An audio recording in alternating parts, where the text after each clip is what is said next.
የጌታችን የመድኃኒታችን የኢየሱስ ክርስቶስ ቤተሰቦች የእመቤታችን የማምላክ የወላዲት አምላክ የቃል ኪዳን ልጆች የቅዱሳን ሁሉ ረድኤትና በረከት የማይለያችሁ የእግዚአብሔር ቤተሰቦች እንደምን ዋላችሁ? እንደምን ሰነበታችሁ? እንደምን ከረማችሁ? እስካለንበት እስከዚህ ሰዓት ድረስ በመግቦቱ ያልተለየን የጠበቀንና የከለለን ልዑል እግዚአብሔር አምላካችን ስሙ የከበረና የተመሰገነ ይሁን።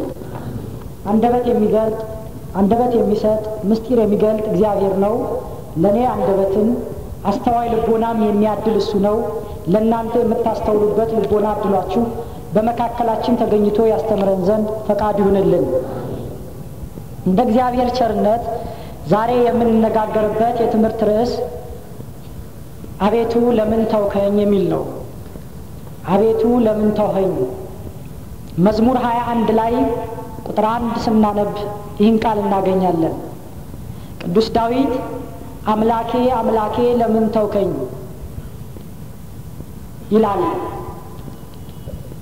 ነቢዩ በዚህ መዝሙሩ ላይ እግዚአብሔር ቸል ብሎት ስለነበር፣ እግዚአብሔር ርቆት ስለነበር ልመና ነው የሚያቀርበው። እግዚአብሔር ሆይ ሰው ቢተወኝ ወደ አንተ እጠጋለሁ፣ አንተን አምባ መጠጊያ አድርጌ በአንተ ሁሉን አገኛለሁ። አንተ ከተውከኝ ግን መሄጃ የለኝም፣ ያለ አንተ እርዳታ መኖር አልችልም። ስለዚህ ለምን ተውከኝ ይላል። ዳዊት ይህንን ቃል የተናገረው በዘመኑ ከነበረበት ፈተና ተነስቶ ነው። ሰይጣን ባለሟሎቹን ጠላት አድርጎ አስነስቶበት ነበር። የገዛ ልጁንም ጠላት አድርጎበት ነበር። መዝሙር 3ን ስንመለከት ጠላቶቼ ምንኛ በዙ ሲል እናገኘዋለን። በዙሪያው ያለ ሁሉ የእሱ ጠላት ሆኖበት ነበር። ስለዚህ ነው እግዚአብሔር ሆይ እንዲህ በዙሪያ ያሉ የማምናቸው ሁሉ ሲከዱኝ፣ ያም ይህም ጠላት ሆኖ ሲነሳብኝ ለምን ተውከኝ የሚለው። በሌላ በኩል ይህንን ቃል የተናገረው ነቢዩ ስለ አዳም ነው። አባቱ አዳም ዕፀ በለስን በልቶ በሲኦል ተጥሎ ነበር። አዳም በሲኦል በእግረ አጋንንት እየተጠቀጠቀ ይኖር ነበር። 5500 ዘመን ሲደርስ ወርጄ ተወልጄ አድናለሁ ብሎት ነበርና እግዚአብሔር ያንን ቀን እየጠበቀ ዘመኑ እስኪደርስ ድረስ አጋንንት የሳት ጅራፍ እያወረዱበት እየተቀጠቁ እየረገጡት አዳም ይማቀቅ ነበር። አባታችን አዳም በሲኦል ሆኖ በዚያ በመከራ ወቅት ይሄን ጸሎት ጸልዮአል። አምላኬ አምላኬ ለምን ተውከኝ? ፈጥረህ ለፍጡር ለምን ሰጠኸኝ? በሲኦል እየተረገጥኩ እንድኖር እየማቀቅኩ እንድኖር ለምን ዝም አልክ ብሎ ይጸልይ ነበር። ዳዊት ይሄንን ነው የሚያስተጋባው የአባቱን ጸሎት። አዳም በሲኦል ሆኖ የሚለምነው ልመና በመዝሙሩ አቀረበ። ለምን ተውከ አባቴ እንደማለት ነው። እግዚአብሔር ለሚወዱት ቅርብ ነው። ስንጠራው የሚሰማ ነው። ፈጣን ነው። ችግር መፍታት ያውቅበታል። እኛ ከባድ ሸክም የምናደርገውን ሁሉ እሱ ቀላል ስለሆነ በሱ ፊት ያቀለዋል። እኛ አይፈታም ያልነውን ቋጠሮ ሁሉ እሱ ይፈታል። ምናልባት በሕይወታችን ብዙ ጊዜ እንዲህ አይነት ነገር አጋጥሞን አይተን ይሆናል። ጭንቀታችንን የፈታልን፣ ችግራችን ያስወገደልን በስራው እናውቀዋለን። አንዳንድ ጊዜ ግን ዳዊት እንዳለው አይቶ እንዳላየ ሰምቶ እንዳልሰማ የሚሆንበት ወቅት አለ። በመከራ ስንጠቀጠቅ፣ ስቃይ ሲበዛብን፣ ስንቸገር ዝም ይለናል። የት ሄደ እስክንል ድረስ ዝም ይላል። አቅቶት ነው እንዳንል እግዚአብሔር የሚያቅተው ነገር የለም። ሳይሰማ ቀርቶ ነው እንዳንል እግዚአብሔር እያንዳንዷን የህይወት ምዕራፋችንን ይቆጣጠራል፣ ሁሉን ያውቃል። አድልቶ ነው እንዳንል እግዚአብሔር የሚያደላ አምላክ አይደለም፣ ለሁሉም እኩል ይፈርዳል። ታዲያ ስንቸገር ለምን ዝም አለን? ብዙ ሰዎች የሚጠይቁት ጥያቄ ነው። እየመጡ እያለቀሱ እየነገሩት እንባቸውን እንደ ጅረት ውሃ አፍስሰው ለምነውት ዝም ሲል ምን ነው እግዚአብሔር ለምን ቸል ይላል የሚሉ ሰዎች አሉ። እንደውም አንዳንድ ሰዎች ሆድ ሲብሳቸው እውነት ካለ ፍረድ የሚሉት አሉ። እግዚአብሔርማ አለ የት ይሄዳል? ምክንያት ስላለው ሊሆን ይችላል የዘገየው።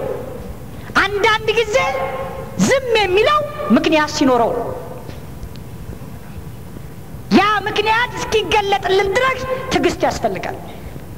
እንደ ዳዊት ለምን ተውከኝ ምክንያቱን ግለጥልኝ ድረስ እያለ መማጸን ብቻ ነው ያለብን። ምናልባት እግዚአብሔር ይተወናል ቸል ያለን አለን እያል አሁን በዚህ ሰዓት እየዘረዘርን ኑረድ ብንል ጊዜ አይበቃንም። ያንን አይደለም በዚህ ሰዓታችን የምናየው። ለመሆኑ እግዚአብሔር ሰዎችን ቸል የሚለው ለምንድን ነው? አይቶ እንዳላየ ሰምቶ እንዳልሰማ የሚሆነው ለምንድን ነው? ስንቸገር ለምንድን ነው ዝም የሚለን? እነዚህ ምክንያቶች ማወቅ አለብን። ልቦናችን ሰላም የሚያገኘው የተቸገርን ሰዎች ምን ጽናናው ምክንያቱ ሲገባል ነው። ምናልባት እያንዳንዱ ምክንያት ዘርዝረን አንዘልቀው ይሆናል። የተወሰኑት ግን እናያለን። እግዚአብሔር ለምን ተወን ለምን ችላለ? ለምሳሌ አንዱና የመጀመሪያው ምክንያት እንድንጸና እግዚአብሔር ሰዎችን ዝም የሚለው ለማጽናት ነው። ሰው ብዙ ጊዜ ካልተቸገረ እግዚአብሔርን ደጅ አይጠራም። ካልጎደለበት ወደ ቤተ ክርስቲያን አይመጣም። ሲጠግብ አይቻልም የሰው ልጅ። ይህንን እግዚአብሔር ያውቃል።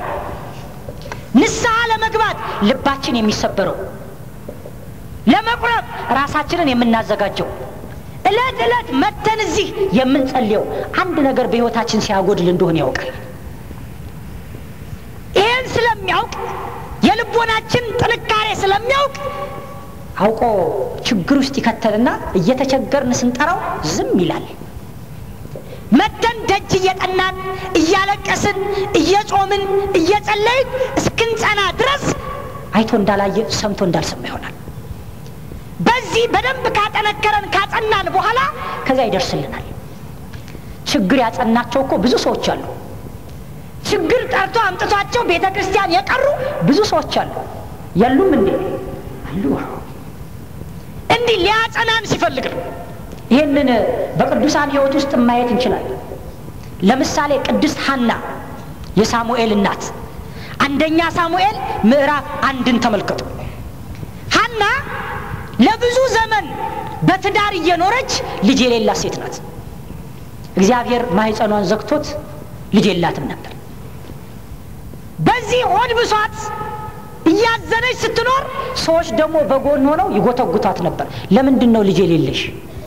እግዚአብሔር ለምንድን ነው በቅሎ ያደረገሽ? ማህፀንሽ ለምን ተዘጋ? ኃጢአት ቢኖርብሽ ነው ይላት ነበር። አንዳንዴ እኮ ሰው ተራጅ የወደቀን ነገር መልሰን መከትከት እንችላለን። ሐና እግዚአብሔር ጥሏታል።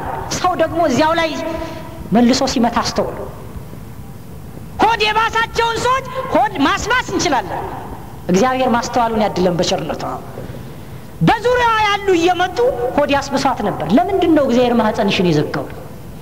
በዚህ የተነሳ አዘነች አምረራ።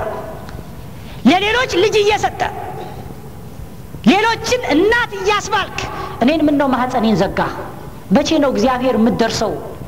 መቼ ነው ልመናዬን የምትሰማው? እያለች ታለቅስ ጀመር። ቤተ መቅደስ መጣ ለብዙ ዘመን እንዲደጅ ስጠናው ቆየች። በተለይ እዚህ መጽሐፍ ቅዱስ ላይ ስናነብ እንደምናገኘው አንድ ዕለት ሐዘን እጅግ በስቶባት አምርራ አዝና ወደ ቤተ መቅደሱ መጣች።